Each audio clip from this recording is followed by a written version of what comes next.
Welcome to the Premier League show here on Toffee TV. It's hotting up at the top.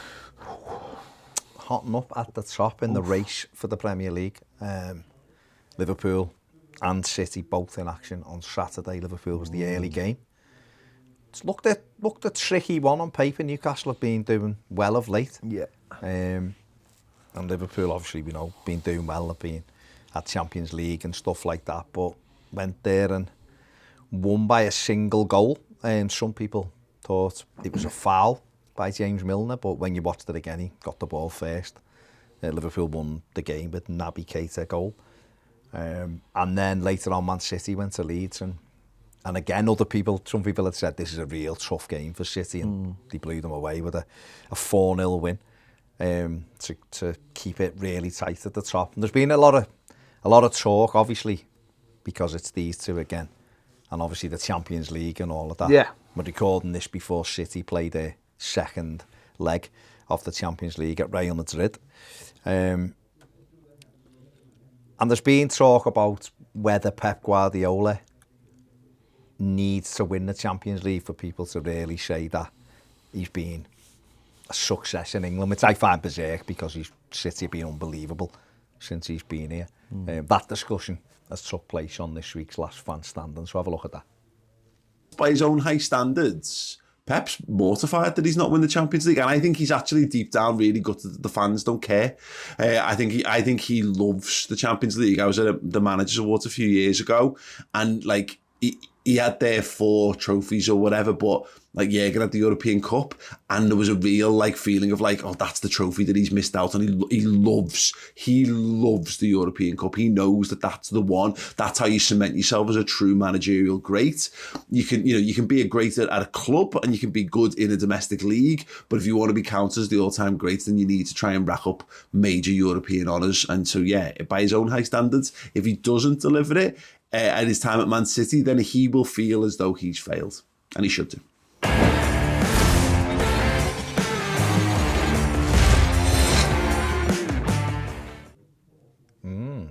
Interesting. So that's what Paul thinks about the situation with Guardiola. I mean, what's your views on it? Because I think he's been fantastic since he come here. Yeah, he'll want that one, won't he? He's obviously got a couple at Barcelona, never got one at Bayern Munich, which I think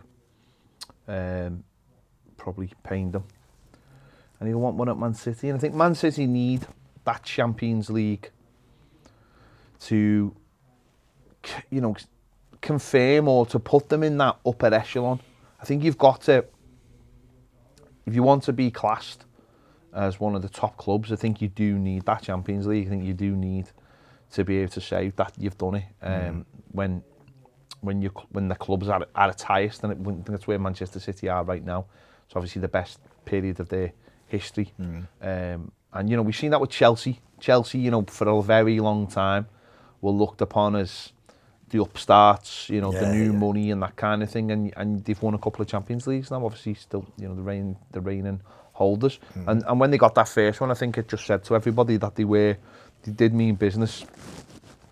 They were there to stick around. They were going to be in the Champions League every year. It's something that I think, you look at something like Arsenal, I think you see the difference. Arsenal had that spell under Arsene Wenger and never got the Champions League. Obviously Barcelona beat them. They never got it, and I think then obviously they've drifted out to Champions League competition. They're trying to get back in it this season. But by not winning that Champions League, they're never ever classed as just one of those proper upper echelon teams where Chelsea are. And I just think that Pep Guardiola obviously has had all the resources, has got a fantastic team, beaten finalists last year. They have to go and get it, and maybe the fact that they have been beaten in a final is that little thing. And we've seen this with Paris Saint-Germain as well. These new teams, this new money, you're just not given that. You're not part of the royalty of European football without winning one. So for Pep Guardiola, it's the pressure's on him, and I don't think he'll ever feel like he's quite fulfilled the potential of Manchester City until he gets the Champions League. We've seen it with when Jürgen Klopp lost he'd lost with Dortmund, and then he lost the first one with Liverpool, didn't he? But he said in that Real Madrid one, even though it hurt, it kind of gave them that experience to when he got there again, to go one better next time. Do you think Man City can take that from getting there last year? Because it's obviously each year under Pep, they've kind of gone a little bit further than they did. I think it's all about, it is all about, you know, it's all about experience. It's all about being there year after year. Again, go back to what I said about Arsenal. Arsenal were in it for 20 years, but only ever got to one final. Yeah. For a club that had been winning Premier League, you'd expect a lot more. You look at Manchester United, what did they get? They got three finals, I think, under Sir Alex, didn't he? So, and I think they won two of them. So, their ratio was 1-1. 1-1, lost 2, didn't he? 1-2. No, 1-2. 1-2, lost 2. Lost 2. Sorry, yeah. Lost to Barcelona twice, beat Chelsea and obviously beat Bayern Munich, so got to 4. And that shows, you know, you win 2, you lose 2. That's not, you know, if you're a, that's, you know, you look at Liverpool. Against top clubs, right? You look at Liverpool, they beat they got beat by Real Madrid and then went bounced back against Spurs and won it. You know, they're there again. A couple of, and they're there again. So, that's the levels you have to get to in Manchester City. You have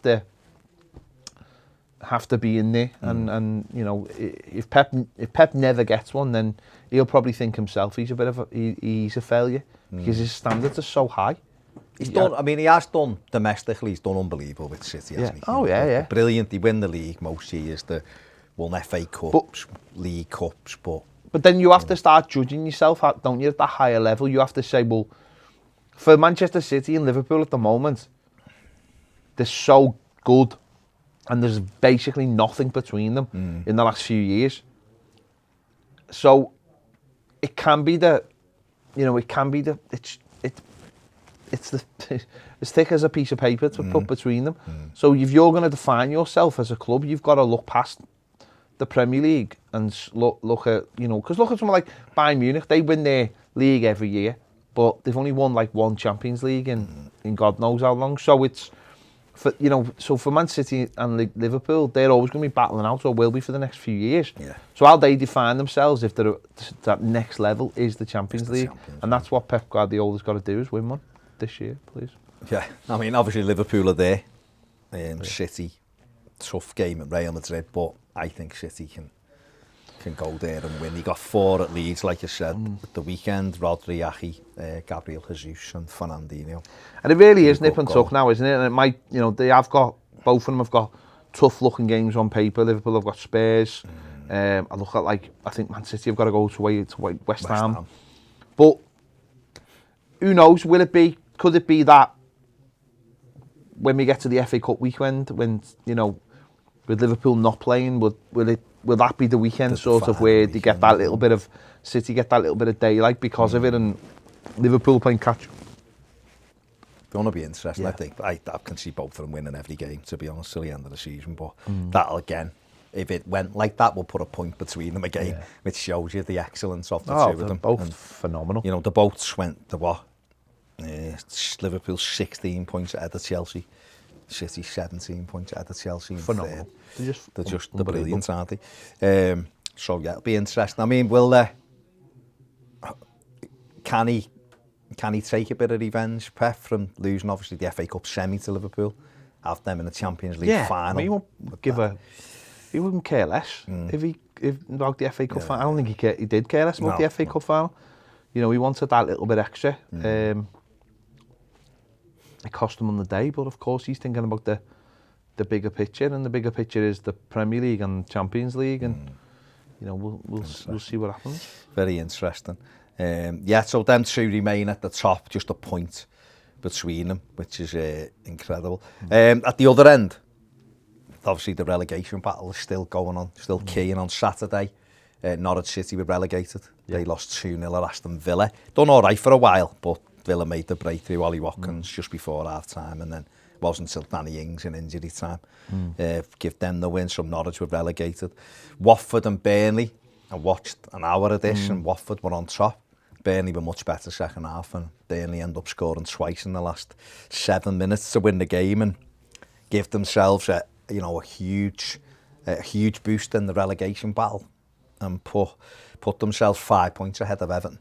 And Watford, you know, were basically relegated with that defeat. even though it isn't mathematically at the moment, you know, losing at home to Burnley with tough games to come, they're gone as well. But Burnley have been unbelievable, really, haven't they? They sacked Sean Dyche after Norwich beat them. It all seemed a bit rushed, the way it was, and Mike Jackson has come in, and they've had 3 wins and a draw, 10 points from 12. Unbelievable. When you looked at them, they didn't look like they had that in them, and yeah, no, sadly, unbelievable. Sadly, they've done unbelievable. No, they've done incredibly well. You know, to come from behind at the weekend.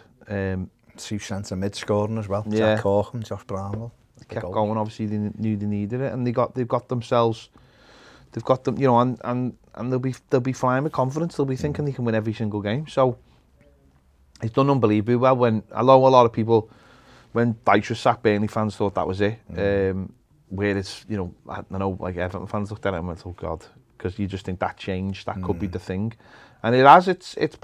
It's put them in a really good position. You know, lots of confidence, playing a slightly different way, and yeah, they're getting the rewards from it. So yeah, it's not great for us, but they're doing what they have to do, and they're in the box seat. Yeah, got Aston Villa at home this weekend.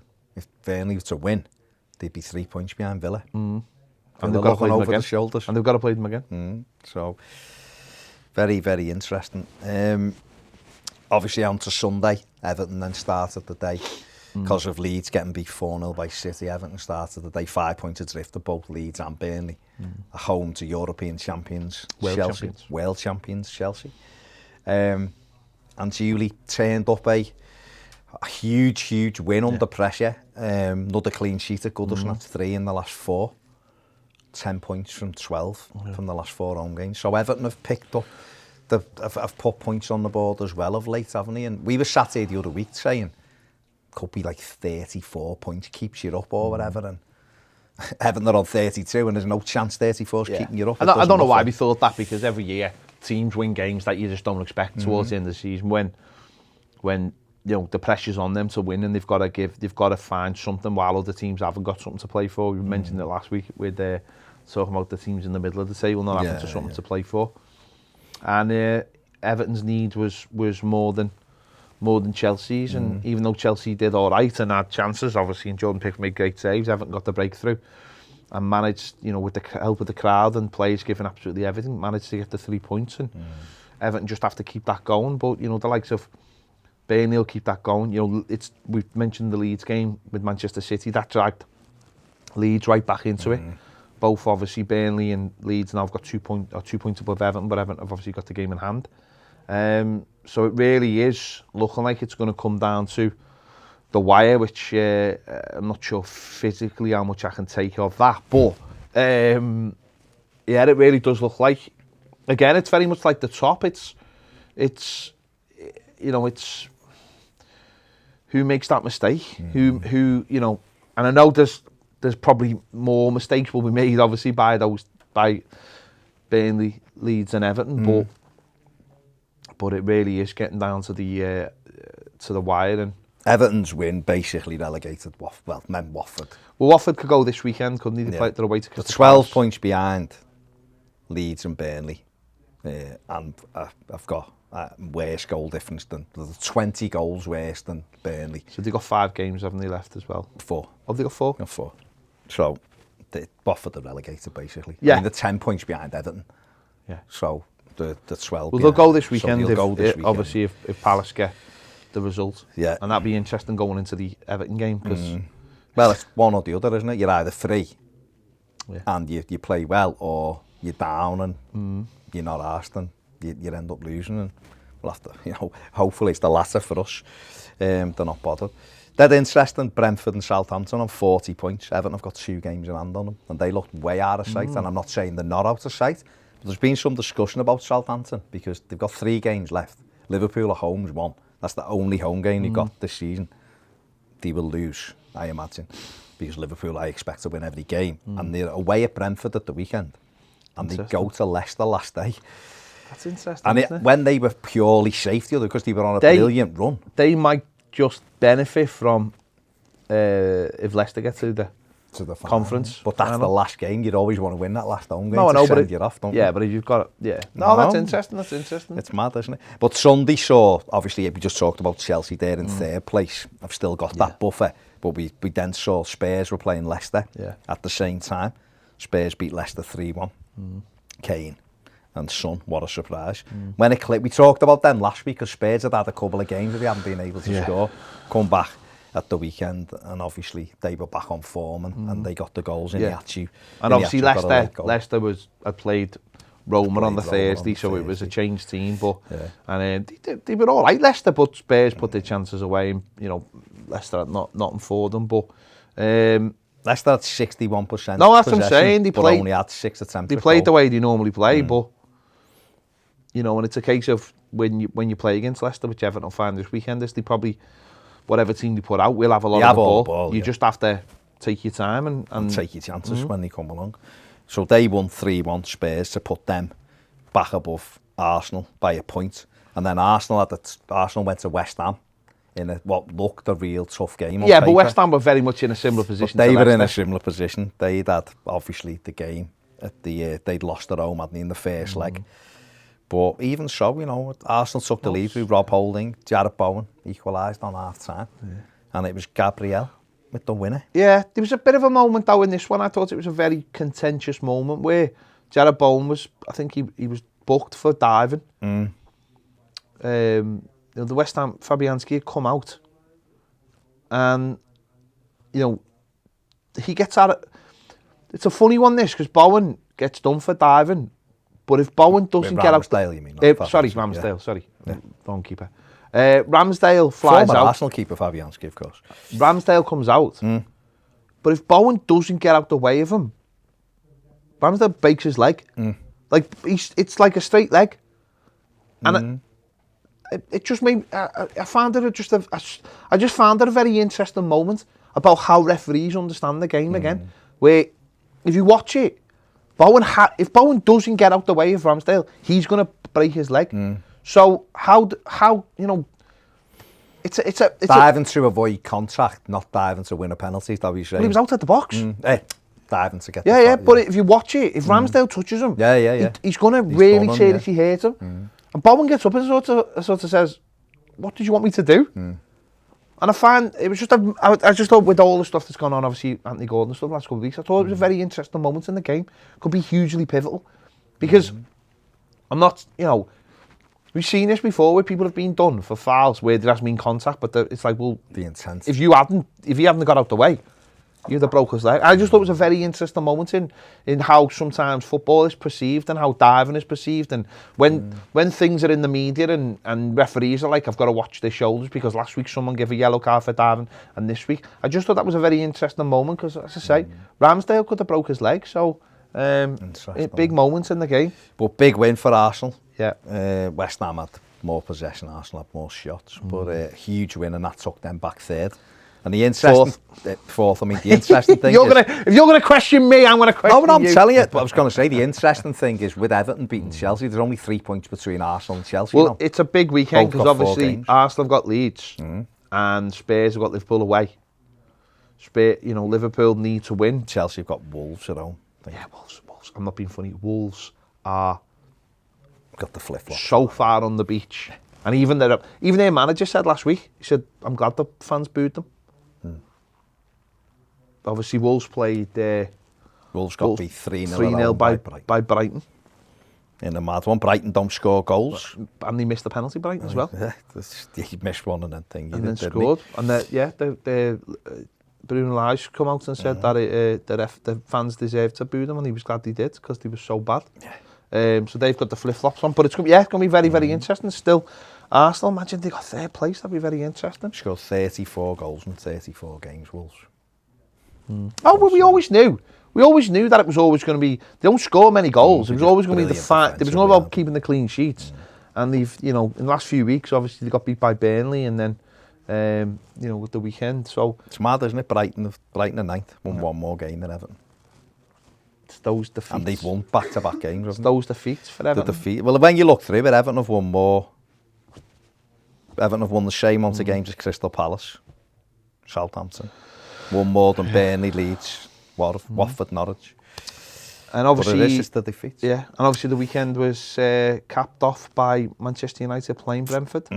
Well, we didn't talk about Palace. So Palace won 2-1 at Southampton, which has put Southampton in this little bit of a predicament. They were winning 1-0. Romeo, who haven't missed sitters against Burnley, made sure he scored this one, led for an hour, and then Eze equalised on the hour, and Wilf Zaha won it for them in injury time. And, you know, to give Palace a good away win, they've had a little slow down a little bit of late, but after the semi-final, that was it. You know, that took them to 41 points. They needed that win really, especially with Burnley winning and with obviously Everton winning, and because there would have only been 4 points with them. I think Palace have only won. They've won 9 games, the same amount of games as Everton. It's against the defeats. And 14 draws through 11 Palace. That's what it is. But and then you're right, on Monday night was Manchester United's final home game of the season. That's bizarre. It just seems like it seems like we've got loads left and loads of games left, and they played their final. Well, it's because they must have been due to play on cup final day or something, and they played. They think they were supposed to play Chelsea on cup final day, and they took it to last week and drew 1-1. Obviously, we'd recorded before that. So this game was their last home game. It was their 36th game of the season. Everton have played 33, which is mad. 3 games in hand on United. Can we catch them? But it was 3-0. Bruno Fernandes, Cristiano Ronaldo and Rafael Varane in a 3-0 win. Ralph Rangnick's last home game as Manchester United manager. Jesse Lingard's brother posted a thing basically saying he's done. What a disgrace. Basically giving his entire football and life to Manchester United, and there was absolutely no send-off for him at all. Is he defo not staying? No, gone on he. Where do you think he'll go, Newcastle? He's 30, isn't he? Be perfect for Newcastle. 3. Perfect for Newcastle. Maybe West Ham. Unless West Ham get him back. Moyes might look at him, but so seen some stuff saying he might go abroad, got a few offers. Whether he will, I don't know. Might want to try something different, maybe. But it wouldn't surprise me if he didn't. If he ended up at West Ham or indeed Newcastle, But 3-0, and obviously Brentford, you've had a great season. You know, but like you say, 40 points at the moment. They will. They should be fine. But you look at what I was talking before and saying, like with Everton, 2 wins and 2 draws takes Everton to 40 points. Got to get them. Oh, you have absolutely. You've got to. I'd rather have the 40 points now. But Brentford can put their woes to bed with by beating Southampton at the weekend at home, and they've also got Leeds at home last day, haven't they? I think Brentford win that as well. They'll win the rest too. Brentford will win the both home games, I think. But so a good win for United, which it doesn't really, do anything, does it, for them? No. In terms of it just keeps them in the top 6. It's West Ham 6 points behind them with a game in hand. But I think they're done. For Arsenal, that means that they basically need. United can only get 64, so if Arsenal get another point, they've got a better goal difference, then United can't catch them either. So it'll be interesting. United have lost 10 games this season. It's mad. So the European race, I think, Wolves 3 points behind West Ham with a game in hand. It's mad, isn't it? Because West Ham obviously depends on this week with whether West Ham get to the final. And obviously for them, if they get to the final of the Europa League and can win it, they'll get a Champions League place. So, can you see them winning in Frankfurt? I can't. But you never know. No, but I didn't really think they were going to win in Lyon. No, and they won 3-0, didn't they? So it's not over by any stretch. And obviously we've also got Leicester going for their 1-1, aren't they, going to Rome on Thursday. So good luck to them. Hopefully they get through. I'd love them to get through and then play all the kids on Sunday and throw the game. Be lovely. So we look at the league, Man City. Let's have a look at the league table to finish. City top from Liverpool by a single point, 83 to 82 from 34 games. Chelsea in third on 66. And because Arsenal now are really breathing down the neck. Spurs, of course, do play Arsenal as well. Well, I think this weekend. Let me just say for the league, Liverpool, if Spurs, I think for the best thing for the league would be Spurs beating Liverpool. Yeah, I think setting up that Champions League Arsenal playoff. Leeds. That's what. And then setting up that Champions League playoff on Thursday. I think it is. I think so. I think for the because Liverpool they've already won a trophy They probably don't need another one, really. They're an FA Cup final. They probably beat Chelsea. Liverpool don't need a Champions League or a league title this year. Don't want to take... If they do it all this year, what's the point? You may as well give up. Football completed You've completed it, haven't you? There's no point even doing it anymore. So for Liverpool, you've got to have something to aim for. Maybe let them win all four then. So it could be, to be honest, in that race, it could be a pivotal weekend because I expect Arsenal to beat Leeds because I think they'll be looking to hammer home the thing, and I expect Liverpool to beat Spurs. So by Sunday, it could be a 5-point gap with 3 games to play. So Spurs and then Spurs Arsenal on the Thursday, be huge. Huge game. So Spurs are gonna have to go to Anfield and hope that Conte is on it because they've got a worse record than Everton at Anfield. Tottenham, it's terrible. So Conte v Klopp, can he outfox him? We'll see. So dead interesting. Yeah, still room at the bottom. With a few games left. So there you go. Let us know what you think in the comment section below. Who's going to win it? Who's going down? What about Pep Guardiola?